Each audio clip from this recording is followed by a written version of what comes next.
Back to the channel Maths by Vani.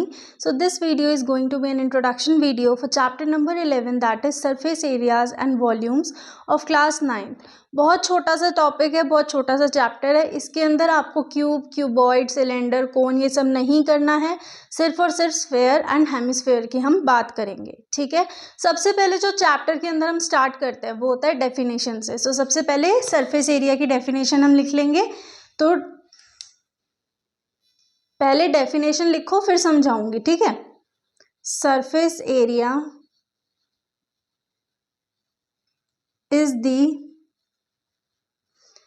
Area is the total of all exposed outer surfaces of a 3D object. ठीक है. Surface area क्या होता है? देखो एक figure हम ले लेते हैं. मान लेते हैं मैंने एक लिया फिगर, इस तरीके से मैंने एक फिगर ले लिया और मैं कह रही हूँ कि सरफेस एरिया निकालना है. तो सरफेस एरिया आप इस जो ये बाहर पूरा निकला हुआ है, ये सब जो निकला हुआ है इसका निकालोगे आप. ठीक है. उसके अंदर टोटल सरफेस एरिया हो, कर्व सरफेस एरिया हो, उसकी बात बाद में की जाती है. अब फिर आ जाते हैं हमारे वॉल्यूम पर. तो वॉल्यूम की डेफिनेशन क्या है? वॉल्यूम इज द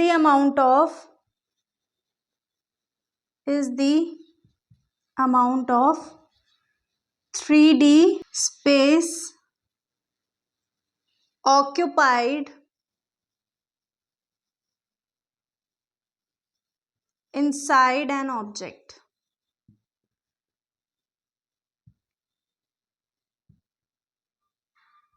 ठीक है. अब देखो जैसे कि आपको मैं एक अलग एग्जांपल से समझाती हूँ क्योंकि आपके जो सिलेबस है उसमें सिर्फ और सिर्फ स्फेयर और हेमिस्फेयर है. ठीक है.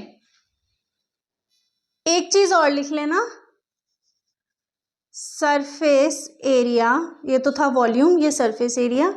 Surface area tells that how much quantity is required to cover the area. अब एक फिगर लेते हैं कि आप लोगों ने क्या किया, एक कैन लिया. ठीक है. आजकल देखो कितनी सारी शेप्स आ रही हैं, है ना. आपने कैन लिया, मिल्क कैन, जो कि सर्कुलर शेप में है. एग्जाम्पल देने के लिए समझा रही हूँ सिर्फ. ठीक है. एक सर्कुलर शेप में कैन है. या एक मटका, लेट्स टॉक अबाउट मटका. तो ये हमारा क्या हो गया? ये मटका हो गया. ठीक है. अब मटका बन गया है. वो कह रहा है कि मुझे ना इस मटके को पेंट करना है. तो जब आपको पेंट की बात आएगी तो उसके लिए आप क्या यूज करोगे? सरफेस एरिया, क्योंकि बाहर पेंट होगा, बाहर पेंट होना है तो उसके लिए सरफेस एरिया यूज होगा. एक चीज हमेशा ध्यान रखना कि जब भी वॉल्यूम की बात की जाएगी, ये अलग से स्टार बनाकर लिखना, यहां पर भी स्टार बनाना. जब भी कैपेसिटी की बात आ जाए, कैपेसिटी तो भी वॉल्यूम, अमाउंट ऑफ लिक्विड तो भी वॉल्यूम. एंड अगर लिक्विड की बात करें तो ऑलवेज कन्वर्ट इन लीटर्स. जैसे कि मान लो आपको एक क्वेश्चन कर रहे हो एंड उसमें सेंटीमीटर करके कुछ आ जाता है, तो आपको हमेशा जो लिक्विड की बात होगी वो आपको लीटर्स में कन्वर्ट करके ही आंसर देना होगा, एल्स आपका आंसर वो गलत माना जाएगा. ठीक है. सो ये चीज थी. सरफेस एरिया क्या होता है? सरफेस एरिया हमारा बाहर वाला एरिया, एंड वॉल्यूम क्या होता है? Inner area. ठीक है. अब चलते हैं हमारे surface area, that is total surface area, volume and curved surface area. इनके क्या क्या फॉर्मूलाज हैं, ठीक है, उनको समझ लेते हैं. अब बात करते हैं curved surface area, lateral surface area, total surface area की. ठीक है. जैसा कि आप लोगों के सिलेबस में क्यूब, क्यूबॉइड और सिलेंडर नहीं है। आई एम सॉरी, मैंने पहले बोल दिया था कोन भी नहीं है, बट कोन है। क्यूब, क्यूबॉइड एंड सिलेंडर नहीं है। आपको है कोन, स्फेयर एंड हेमिस्फेयर। ठीक है, सो यहाँ पर देखो curved surface area. Curved surface area क्या होता है? The area of only curved portion, the area of only curved portion of a solid. ठीक है, जैसे कि मान लेते हैं मैंने एक कोन ले लिया है। अब जैसा कि कोन आपके सिलेबस में है, so we can take cone as example. ठीक है, कोन मैंने ले लिया है। कर्व्ड सरफेस एरिया, बच्चा जो ये कर्व हो रहा है ना यहाँ पे, कर्व्ड सरफेस, ये इस तरीके से the curved area of only curved portion of a solid. फिर आ जाता है lateral surface area, the area of side faces. Again triangle, ये ले लेते हैं हम कोन। साइड फेसेस ये वाली, इनका क्या होगा? लेटरल सरफेस एरिया हो जाएगा। Total surface area, the area of all surfaces of a solid. कहने का मतलब क्या है कि मैंने एक कोन ले लिया, ठीक है। अब कोन जब बनाया है तो ये वाला एरिया, ये एरिया, ये पूरा एरिया, मतलब पूरे एरिया की जब हम बात करेंगे तो उसे हम कहेंगे टोटल सरफेस एरिया। समझ आएगा, जैसे जैसे क्वेश्चंस करेंगे ना वैसे वैसे हर चीज़ क्लियर होती जाएगी। आपको ये भी पता लगता रहेगा कि हमें कौन से क्वेश्चन में कौन सी चीज़ अप्लाई करनी है। ज़रूरी नहीं है वो हर बार लिख कर दे, वो डायरेक्ट क्वेश्चन दे देगा और आपको बोलेगा find the area. Now it's up to you कि उस क्वेश्चन के अंदर क्या डिमांड है, आप उसको एनालाइज करो, उसके बाद फॉर्मूला लगाओ कि कर्व सरफेस एरिया निकालना है, लेटरल सरफेस वॉल्यूम या फिर टोटल सरफेस एरिया। ठीक है, तो अब बात करते हैं हमारे फॉर्मूले इसकी, कोन, स्फेयर और हेमिस्फेयर के। अब हम आ जाते हैं फॉर्मूलाज पर। फॉर्मूलाज को रटना नहीं है, समझना है, ताकि आप इसको अच्छे से याद कर पाओ। ठीक है, सबसे पहले कोन आ गया, कोन की फिगर बना लेते हैं। ठीक है, अब इसमें क्या है, ये जो स्लांट हाइट है बच्चा, इसको बोलते हैं एल। आप ये ऑलरेडी 8th क्लास में भी करके आ चुके हो, तो आप लोगों को माइंड में ये चीज़ होगी। ठीक है, एल बोलते हैं इसको। एंड यहाँ पर हमारा सर्कुलर ये है तो इसको रेडियस बोलते हैं। एंड यहाँ पर ये होती है हमारी हाइट। एल का मतलब होता है स्लांट हाइट। ठीक है, अब यहाँ पर देखो total surface area. Total surface area याद करो कौन सा था, कि सारे एरियाज का सम। ठीक है, अब चलो सबसे पहले हम निकाल लेते हैं लेटरल और curved surface area. Curved surface area क्या है, जो हमारी फिगर है वो जहाँ पे कर्व्ड है उसका एरिया हम पूरा निकालेंगे। तो यानी कि वो एरिया कहाँ होगा, देखो ये R है, ये L है, तो पूरे को कवर करेगा, हाइट को नहीं लेगा क्योंकि हाइट बेटा अंदर है, हाइट इसकी अंदर है, जो हमारी स्लांट हाइट है वो बाहर है, इस तरीके से। ठीक है, रेडियस इधर है, तो यानी कि जो हमारे कर्व्ड पर है पार्ट्स उनको ही हम कंसिडर करेंगे लेटरल और कर्व्ड सरफेस एरिया में। तो यानी कि आर एल तो होगा ही होगा, साथ में लग जाएगा पाई। देखो कितना इजी हो गया।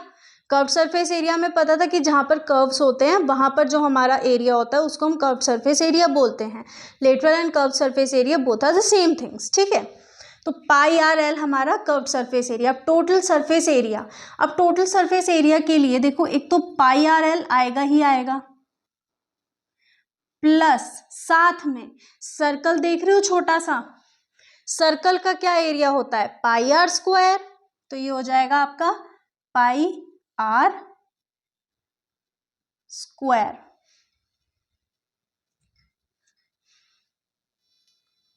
ठीक है, समझ आ गया। शॉर्ट हमने जो लगाया अपना दिमाग, इसको आप किस तरीके से लिखोगे, पाई आर अगर मैं ले लूं कॉमन, तो पाई आर कॉमन, यहां से बच गया बस आर और यहां पर बच गया एल।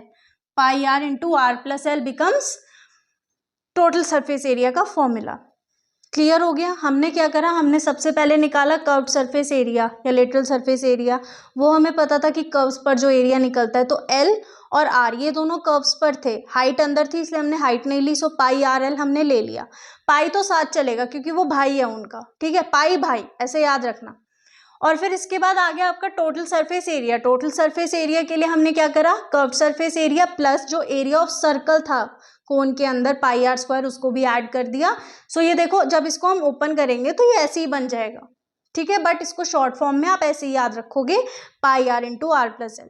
हो गया याद। चलो अब आते हैं वॉल्यूम पर। वॉल्यूम इसके अंदर का, अब अंदर है तो एल का तो कोई काम नहीं है ना, एच का काम है। सो यानी कि 1/3 into pi are square h. भाई 1/3 होगा ना, पूरा तो नहीं हम ले रहे हैं। देखो यहाँ पर सर्कल का इतना सा ही तो पार्ट लिया जा रहा है, सो 1/3 हम एक तरीके से बोल सकते हैं। So 1/3 into pi into r square into h. ठीक है, क्लियर हो गया। आर स्क्वायर तो आप ऐसे याद रखना, पाई आर स्क्वायर की एरिया ऑफ सर्कल है, और 1/3 क्योंकि हम पूरा एरिया नहीं ले रहे हैं, हमने आधा लिया है, सो 1/3 हो गया। एंड हाइट ऑलरेडी अंदर थी तो वो हमको लेनी थी। चलो फॉर्मूला याद हो गया, टोटल सरफेस एरिया का क्या है, pi are into are plus L. ठीक है, फिर हमारा कर्व्ड सरफेस एरिया का हो गया पाई आर एल, एंड वॉल्यूम क्या हो गया 1/3 पाई आर स्क्वायर एच। अब एक चीज बच्चा जो पूछता है, मैम ये एल कैसे निकलता है, बेटा स्लांट हाइट देखो एक तरीके से हाइपोटेन्यूज हो गई, so L square is equals to H square plus R square, ये आपको याद रखना है। ठीक है, चलो अब आ जाते हैं हमारे स्फेयर पार्ट पर। अब स्फेयर की फिगर बनाएंगे। स्फेयर तो देखो छोटा सा ही होता है, ये ऐसे सर्कल में स्फेयर बन गया हमारा। ठीक है, टोटल सरफेस एरिया, अब इसका टोटल सरफेस एरिया क्या जाएगा, देखो ये पूरा है, अगर मैं इसको 4 ऐसे याद रखना, 4 पार्ट्स में अगर मैंने इसको डिवाइड कर दिया तो हमारे कितने सर्कल बन गए, 4 सर्कल बन गए ना छोटे छोटे। So that means 4 pi are square, याद हो गया। 4 पाई आर स्क्वायर हमारा क्या है, टोटल सरफेस एरिया। लेटरल और कर्व्ड सरफेस एरिया यहाँ पर नहीं लगेगा, ये भी आप यही लगाओगे, इसके अंदर ये नहीं होता है। ठीक है, इसको हटा देना, ये नहीं होता है, सिर्फ टोटल सरफेस एरिया होता है। और होता है हमारा वॉल्यूम। वॉल्यूम क्या है, देखो 4 है, सो 4/3 पाई आर क्यूब। ये बहुत ध्यान रखने वाली चीज़ है, बच्चा यही गलती कराता है, बस वो यही लिखाएगा पाई आर स्क्वायर, ये नहीं करना है, पाई आर क्यूब। यहाँ पे याद रखना, देखो टोटल सरफेस एरिया के लिए हमने क्या करा, 4 पार्ट्स में डिवाइड कर दिया, तो 4 pi are square, pi are square क्योंकि एक सर्कल का है तो 4 टाइम्स हो गया 4 सर्कल्स के लिए। वॉल्यूम हो गया आपका 4/3 पाई आर क्यूब। ठीक है, इतना समझ आ गया। अब चलते हैं हमारे हेमिस्फेयर पर। हेमिस्फेयर के लिए ना एक ट्रिक बता रही हूँ, देखो हेमिस्फेयर क्या होता है, स्फेयर का आधा, ये देखो इस तरीके से, तो यानी कि ये इसका रेडियस होगा। अब इसकी मैं ट्रिक बता रही हूँ, सबसे पहले कर्व्ड सरफेस एरिया और लेटरल सरफेस एरिया। जो कर्व्ड सरफेस एरिया और लेटरल सरफेस एरिया है उस वो होगा आधा किसका, total surface area of a sphere, तो यानी कि ये हो गया हमारा 4 का आधा होता है 2, सो 2 पाई आर स्क्वायर। ठीक है, जब टोटल की बात आ जाए, अभी तो ये समझ लिया हमने कि भाई कर्व्ड सरफेस एरिया हेमिस्फेयर का टोटल सरफेस एरिया का आधा हो जाएगा किसका, स्फेयर से, तो यानी कि स्फेयर का क्या होता है 4 पाई आर स्क्वायर, इसका हो जाएगा लेटरल और curved surface area 2 pi are square. अब टोटल सरफेस एरिया, हमें टोटल सरफेस एरिया एक थोड़ा सा ऊपर लेवल करना है। ठीक है, सारे एरिया लेने हैं, अरे बुरा ना माने एक और ले लो, ठीक है, एक नंबर और ले लिया, सो 2 + 1 3 पाई आर स्क्वायर। देखो खेल खेल में, एकदम फन एक्टिविटी में आप अपने फॉर्मूलेज याद कर सकते हो। अब ये तो मैंने आपको ट्रिक्स बता दी, आप अपने माइंड से कोई और ट्रिक भी लगा के इनको याद कर सकते हो, बस मेन मोटिव ये है याद करना है कि एग्जाम में भूल मत जाना। ठीक है, और फिर इसके बाद हमारा रह गया वॉल्यूम। वॉल्यूम इसका मतलब अंदर वाला इसका पार्ट, तो ये हमारा इसका आधा हो जाएगा 2/3 पाई आर क्यूब। अब जो बच्चे हैं ना वो इतने समझदार हैं कि वो 8th में भी ये चैप्टर करके आए हैं, तो उनको पता होगा कि पाई की वैल्यू क्या होती है। सो पाई की वैल्यू या तो होगी 22/7 या फिर होगी 3.14। ठीक है। अब एग्जाम में अगर आपको क्वेश्चन के अंदर ये गिवन नहीं है कि आपको पाई की कौन सी वैल्यू लगानी है, so you will be using 22/7। और अगर गिवन है कि 3.14 लगानी है तो वो ही लगा के आनी है। ऐसा नहीं है कि मैम कैलकुलेशन लंबी हो जाती है इसलिए हमने तो लगाया नहीं। अगर क्वेश्चन में गिवन है कि use pi is equal to 3.14 तो आप वो ही लगा कर आओगे। नहीं गिवन है तो आप 22/7 या 3.14 जो आपकी मर्जी हो, जिसमें कैलकुलेशन ईजी हो, वो लगा कर आ सकते हो। ठीक है। सो इस चैप्टर के अंदर इतना ही इंट्रोडक्शन था। आई होप आप लोगों को समझ आ गया होगा। फॉर्मूलाज एक बार नोट कर लो। फॉर्मूलाज नोट हो गए, अब इनकी प्रैक्टिस करो। क्वेश्चन हम स्टार्ट करेंगे नेक्स्ट वीडियो से। So will see in next video. Till then keep practising. Make sure to subscribe the channel, press the bell icon and do share this video.